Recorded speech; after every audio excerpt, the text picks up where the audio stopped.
Welcome to Breaking Par with Bernard Sheridan, the golf instruction podcast that helps you take control of your game. Now, here's your host, the founder of Par Breakers Golf Academy and certified Golf Channel Swing Fix instructor, Bernard Sheridan. So, Geoff, welcome to Breaking Par, the podcast. Glad that you could be with us today. Great. Thank you, Bernard. So, right now, we were just speaking before we went on the air. You're in Orlando, correct? Right. I've been down here a couple of days since last Friday. And you're down for the show? I'm down. Actually, I'm helping some Chinese people find a golf academy. They want to go around and examine 5 or 6 golf academies and then pick one. And I'm also doing some teaching. I've been teaching over in Bradenton and then teaching around in the Orlando area. And then I'm going to also go a little bit to the show a couple of days. I see that you now have had a golf school set up in Florida. Where exactly is that located?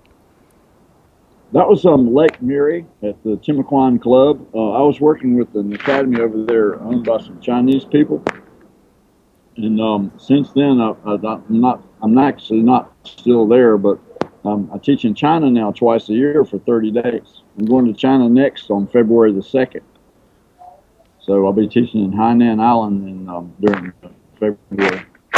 When you're in China doing that, is there a big problem with language barrier, or are they pretty well versed in English? The people who actually attend college are probably 50% English. There's a huge need in business to know English, and so the Chinese educational system promotes that pretty heavily.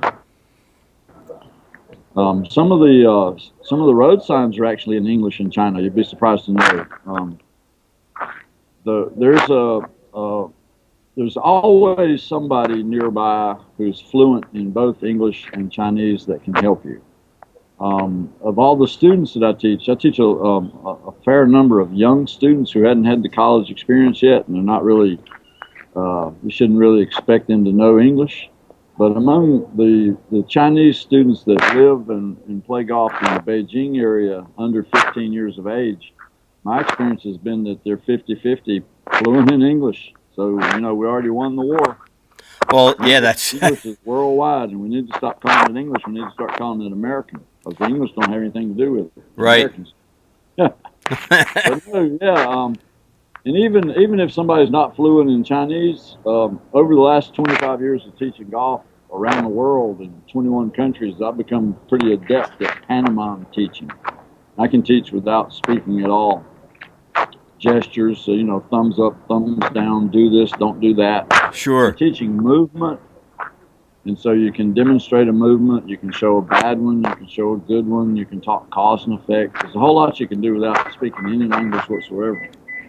Now, for our audience and for those who don't know who you are, let's give our audience a little bit of insight into how long you've been doing this and how you started and actually put together the putting zone. Okay. Well, the basic story is I practiced law for about almost 20 years. Got a law degree at Wake Forest University in 1981 and started practicing law. Really didn't like that at all, but I was kind of stuck professionally, financially, and it took a while to make a decision to get out. So I got out. I was very successful at it, but I just couldn't stand being around lawyers. The whole system is not very good. So anyway, I was quitting or retiring, whatever you want to call it, and I took up golf again somewhere around age 38. And a person who takes up golf at age 38, who used to play 20 years earlier at age 18, they're not going to futz around a whole lot with a lot of instruction. They're trying to get to their feet on the bottom of the pool pretty quickly. So when I was in that attitude about taking up golf again at age 38, I decided that I would use lawyer skills to research golf skill. And what you find out immediately is that there's thousands of stuff about the full swing and hardly anything about putting. And so 28,000 PGA of America people, they don't really know a whole lot, but there's a lot of books. There's thousands of books on the full swing, and there's lots of teachers, Butch Harmon's and David Ledbetter's and Jim McLean's all over the map, but they don't teach putting. So with this giant swamp full of full swing instruction, I said, well, I'm never going to be the tour superstar anyway, so I'll just pick what looks like the common top of the market and go with that. That was about 1990, 95. That would have been David Ledbetter teaching Nick Faldo and people like that. So I took Nick Faldo and David Ledbetter books and did the full swing, called that good. Whatever they said, I'd do that, and I wouldn't worry about full swing. I wasn't going to be a world beater. But as to the putting, man, there was nothing. Nothing. They're not even legitimate putting instructors. Dave Pelz talks about physics, but he doesn't tell you how to do the skill. He doesn't instruct what you do with your body. He tells what ought to happen with the putter, but he doesn't talk about a golfer. And so I got fascinated with all the physics and everything because I've got 40 years of physics in me. And, you know, Pelz, he got an undergraduate degree in physics. I've been reading physics every day for 40-some years. So I read all that with great fascination, but basically he doesn't tell you anything to do, how to grip it, how to swing it, how the body works, biomechanics. He talks about a robot, and he basically doesn't even get that right. So I did 5 years of collecting research, which is what a lawyer would do. To cover a skill for putting, first of all, you identify what the skills are before you even do the research. Second, you get all the research there is available and you pile it up in a floor. Third, you organize the research according to pertinence to this or that skill. And then fourth, you plunge in one skill at a time and you read everything, then you think about it, then you decide what makes sense and what's crazy, and you throw the goofy stuff out. And then if you're still not satisfied, you have to think about how the skill works independently of the research. All right, so I did all that. That's 5 years to get all that research done. From 1870 to 2010 or so, there are about 150 books on putting, and that's it. It's roughly one a year, maybe. There'll be 15 or 20 swing books a year. So, you know, it's great imbalance in golf instruction. There's just no attention at all to putting. But if you read all the articles and all the books, and you sort it all out into 4 skills, the 4 skills are, how do you read a putt? What's the skill for that? What do you do with your body, your perceptions?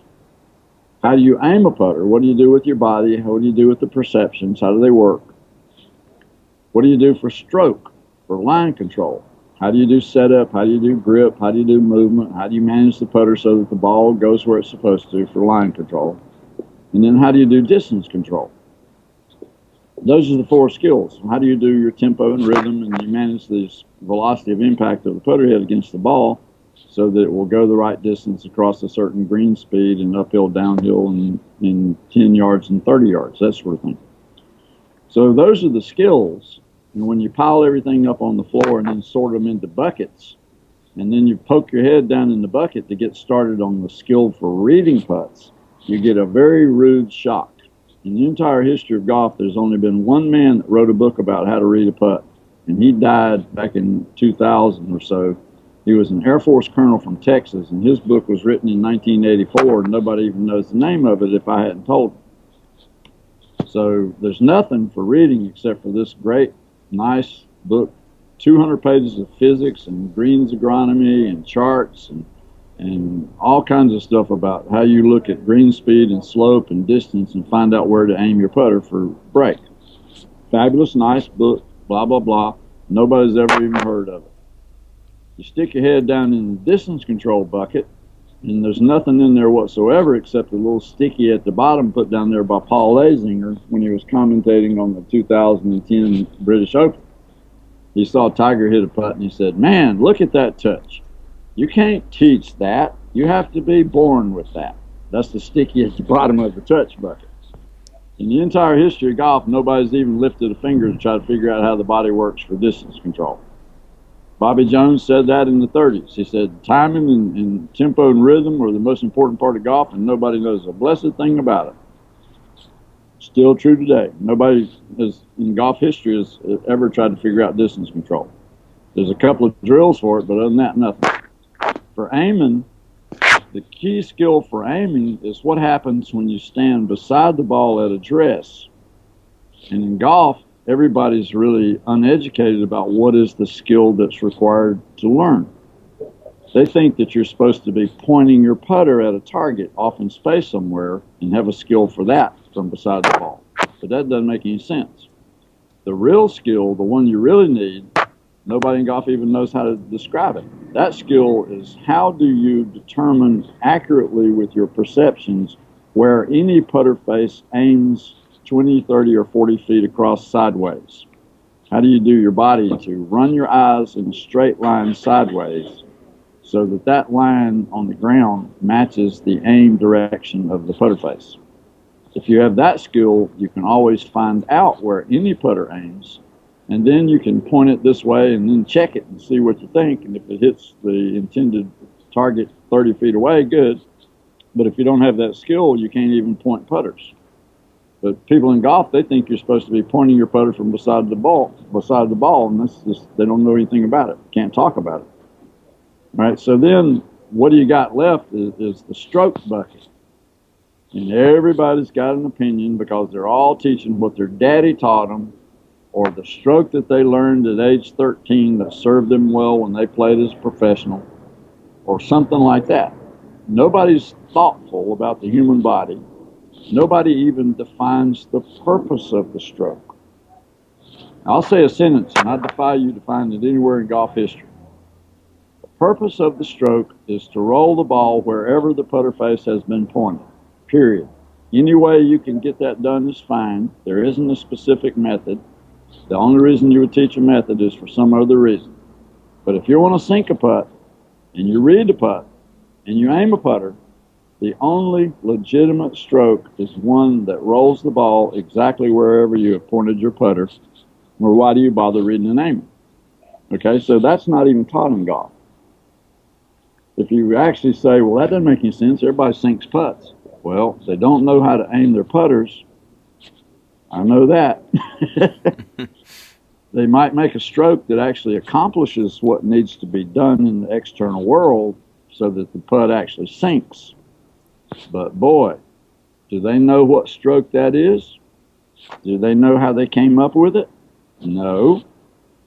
Until you get organized so that the four skills actually integrate, so that you read with your distance control. That gives you one curve to predict, see, and aim into for the start line. Did you aim accurately into the start line of that single curve that matches your ball speed? Did you start your ball on line into that curve? Otherwise, why you bother? Did you start your ball on line with the same pace that you used to predict the curve to begin with? If you integrate that way, your balls always go wherever the putter face points.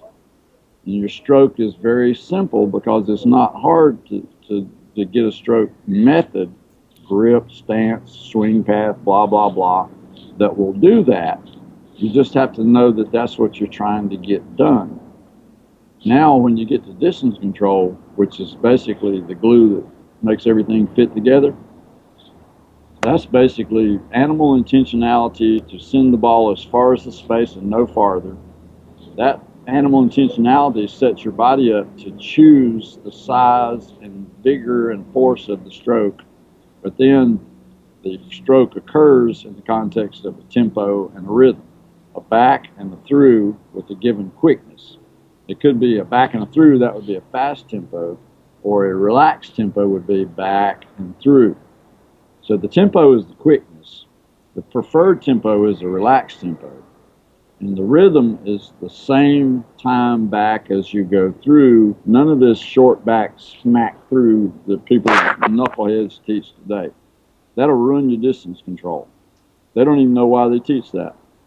So golf is utterly silly for putting. It's shameful that anybody considers it a serious undertaking to say that people have been teaching putting since 1870. They don't. Bobby Locke taught his stroke. Dave Stockman Jr. teaches what his dad